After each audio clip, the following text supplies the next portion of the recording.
بسم اللہ الرحمن الرحیم۔ فضائل اعمال رمضان میں سے ایک اور حدیث آپ کی خدمت میں پیش کر رہا ہوں۔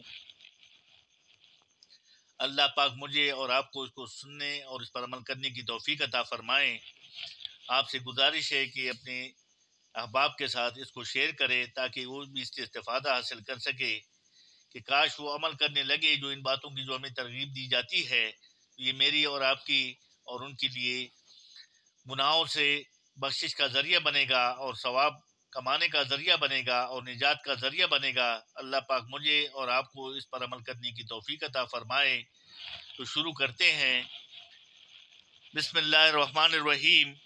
کعب بن عجرہ رحمۃ اللہ علیہ کہتے ہیں کہ ایک مرتبہ نبی کریم صلی اللہ علیہ وسلم نے ارشاد فرمایا کہ ممبر کے قریب ہو جاؤ۔ ہم لوگ حاضر ہو گئے۔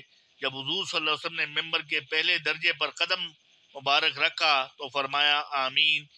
جب دوسرے پر قدم رکھا تو پھر فرمایا آمین۔ جب تیسرے پر قدم رکھا تو پھر فرمایا آمین۔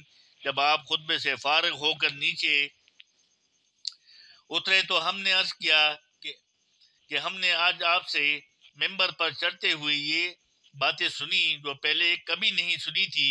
آپ صلی اللہ علیہ وسلم نے ارشاد فرمایا کہ اس وقت جبرائیل میرے سامنے آئے تھے۔ جب میں نے پہلے درجے پر میں نے قدم رکھا تو انہوں نے کہا کہ ہلاک ہو جائے وہ شخص جس نے رمضان المبارک کا مہینہ پایا، پھر اس کی مغفرت نہ ہوئی۔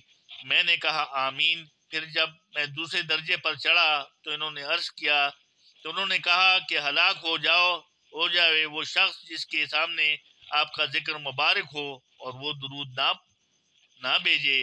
میں نے کہا آمین۔